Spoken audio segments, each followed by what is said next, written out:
विधानसभा के चुनाव सामने हैं और अब जो भी संवाद, घटनाएं, गतिविधियां हैं, वह 2027 के विधानसभा चुनावों को लेकर ही है। उत्तराखंड में सामान्य रूप से मैदानी क्षेत्र और पर्वतीय क्षेत्र की समीक्षा जब की जाती है तो पर्वतीय क्षेत्र में भारतीय जनता पार्टी और कांग्रेस दो बड़ी ताकतों के रूप में दिखाई देते हैं। और आज की तारीख में अगर हम समीक्षा करें तो पर्वतीय क्षेत्र में भारतीय जनता पार्टी, कांग्रेस और उत्तराखंड क्रांति दल, तीन ताकतें पूरी तरीके से दिख रही हैं। लेकिन जब हम मैदानी क्षेत्र में जाते हैं तो वहां उत्तराखंड क्रांति दल भले ही ना दिखाई दे, लेकिन वहां बहुजन समाज पार्टी और समाजवादी पार्टी भाजपा और कांग्रेस के साथ दिखाई देती है, लेकिन आमने सामने भाजपा और कांग्रेस ही मिलते हैं। पर्वतीय क्षेत्र में भारतीय जनता पार्टी वोट मांगने के लिए अपनी किन उपलब्धियों को सामने लाएगी, ये तो कल के गर्भ में है। लेकिन उनकी जो बातचीत है, भाषण है और बोलचाल है, उस हिसाब से लगता है कि भारतीय जनता पार्टी डेमोग्राफी जैसे शब्दों का इस्तेमाल करके हिंदू और मुसलमान को ही अपने चुनाव का मुख्य मुद्दा बनाने की पूरी कोशिश करेगी। जहां तक विकास का सवाल है तो भारतीय जनता पार्टी के पास यह बताने के लिए कि उन्होंने उत्तराखंड में विकास का कोई काम किया है, कोई आंकड़े हैं नहीं। बजट जो पूर्व में 60,000 करोड़ था, अभी 1,00,000 करोड़ है। वो बनता है, खर्च होता है, लेकिन विकास के नाम पर दिखाने के लिए, बताने के लिए कुछ खास है नहीं। और जो विधायक हैं क्षेत्रों में जब विकास की बात करते हैं तो वो उन्हीं योजनाओं को दिखाने की कोशिश करते हैं जो योजनाएं भ्रष्टाचार से जानी जाती हैं। ठेकेदारी से लोहा, लकड़ी, सीमेंट, लक्कड़ की खरीद फरोख्त वाली जो योजनाएं होती हैं, उसी को वे अपने विकास के रूप में दिखाते हैं, जबकि यह विकास की सतत क्रिया जो होती है उसका एक हिस्सा होता है, विकास नहीं होता है। पिछले 2 चुनावों को अगर आप देखेंगे तो कांग्रेस बुरी तरीके से हारी। उसके पीछे बहुत बड़े बड़े कारण हैं।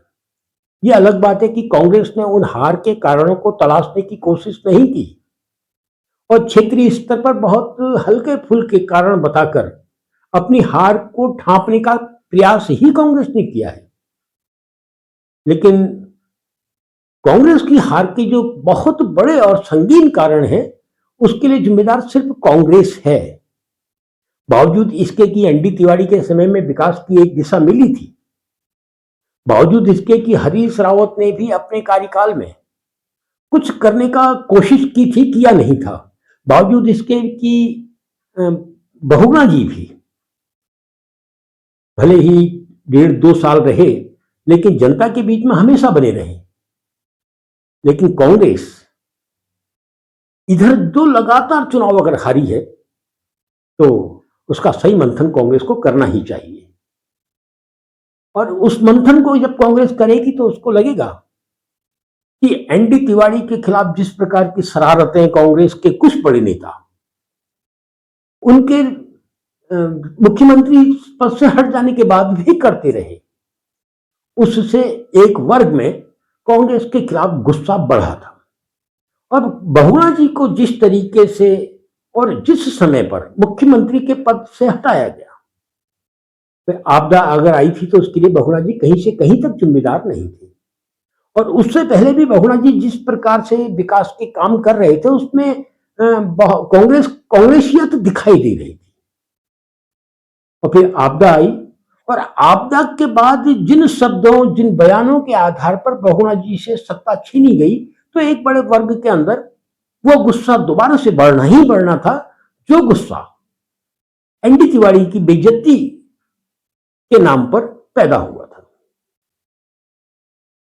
और वो वर्ग जीत और हार के आंकड़े को तय करता है। यदि कांग्रेस अपनी गलतियों को समझ ले तो उत्तराखंड जीतना कठिन नहीं है। बस कुछ बड़े नेताओं को अब घर बैठ जाना चाहिए। खैर, भारतीय जनता पार्टी की स्थिति भी बहुत बेहतरीन नहीं है। सत्ता में जब आप बैठे होते हैं तो आपको लगता है कि हम हैं, हम ताकत हैं। इधर अगर हम 3 साढ़े 3 सालों के जमा गुणा भाग को देखते हैं तो भारतीय जनता पार्टी के अंदर भी एक विचित्र प्रकार का आक्रोश दिखाई देता है। धामी जी को लेकर जो आक्रोश 2.5 3 4 साल से है, वो भाजपा जितना भी छुपाना चाहे लेकिन छुपा नहीं पा रही है। धामी जी के नेतृत्व में चुनाव हुए और स्वयं धामी जी चुनाव हारे थे। उसके बाद धामी जी चंपावत गए और चंपावत में वो जो चुनाव था, उस चुनाव में कांग्रेस के बुजुर्ग नेताओं ने जो फिर एक गलती की कि एक ऐसे प्रत्याशी को मैदान में उतार दिया जो वह अपने ताकत से या किसी भी ताकत से 2,500 3 हजार से अधिक वोट ले ही नहीं सकता था। यानी कि धामी जी के लिए पूरी सीट छोड़ दी गई और बिल्कुल भी प्रयास कांग्रेस ने नहीं किया।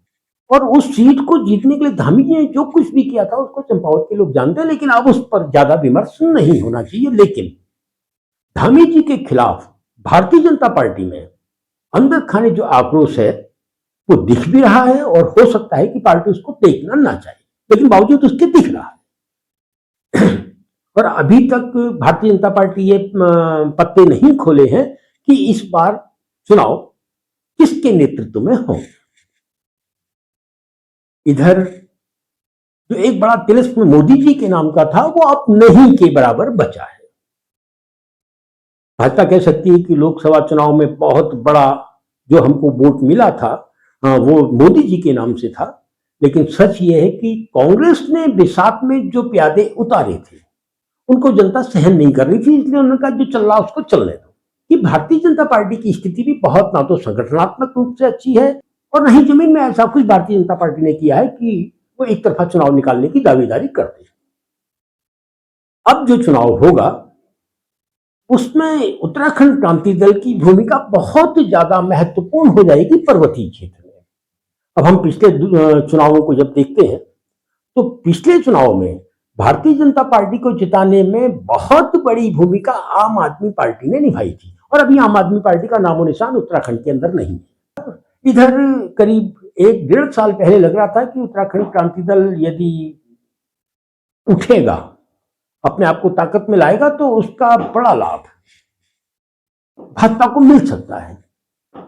लेकिन इधर 1 साल के अंदर जो विकास उत्तराखंड क्रांति दल के अंदर हुआ है उससे स्पष्ट हो गया कि भारतीय जनता पार्टी को उत्तराखंड क्रांति दल बहुत बुरी तरीके से क्षति पहुंचाने वाला है। और उत्तराखंड क्रांति दल की स्थिति हो सकता है कि 1-2 सीटें वो निकाल लें, लेकिन जो उनका चुनाव निशान छिना है वो उत्तराखंड क्रांति दल वापिस लेगा। विगत चुनाव में आम आदमी पार्टी की जो स्थिति थी उससे बहुत अधिक बेहतर स्थिति में उत्तराखंड क्रांति दल ने अपने आप को खड़ा कर लिया। और बहुत बड़ी चौंकाने वाली स्थिति यह है कि उत्तराखंड क्रांति दल की तरफ यूथ ही नहीं, बुजुर्ग वोटर भी मुड़ने लगा है।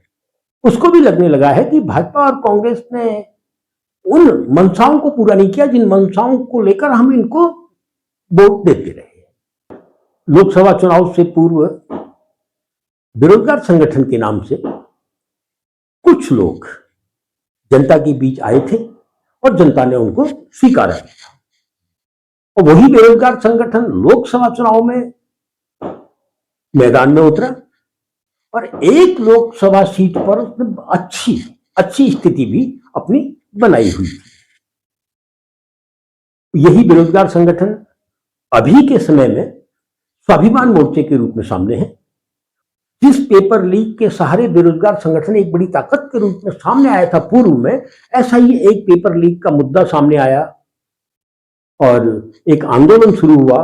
वो आंदोलन सिर्फ देहरादून तक स्थापित नहीं रहा बल्कि उसको कुमाऊं में अलग तरीके से और गढ़वाल में अलग तरीके से जो किया गया उस आंदोलन ने स्वाभिमान मोर्चे को लाभ पहुंचाने की जगह बहुत बुरी तरीके से नुकसान पहुंचाया।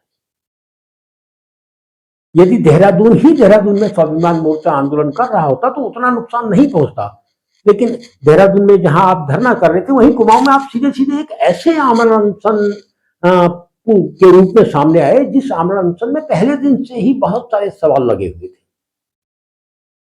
और फिर देहरादून और हल्द्वानी के आंदोलन के कुछ ही 3-4 दिन के बाद लगने लगा था कि ये आंदोलन तो सरकार के आगे घुटनों के बल बैठा हुआ है, और ये भी लगने लगा था कि किसी भी दिन सीबीआई जांच की घोषणा सरकार कर देगी, लेकिन वो जो सीबीआई जांच की घोषणा होगी वो किसी के नियंत्रण या नेतृत्व में नहीं हो, पुलिस या जांच होगी। और हुआ भी वही। पहले एक खबर दिखाई गई पूरे पहाड़ में कि हल्द्वानी में जो आमरण अनशन में बैठा है उसकी मुख्यमंत्री से फोन पर बात हो रही। लोग मुस्कुराए, हंसे, और जो आंदोलन की जमीन कुमाऊं की है वो चिंतित भी हुई कि किस प्रकार की आंदोलनबाजी हो रही है। खैर,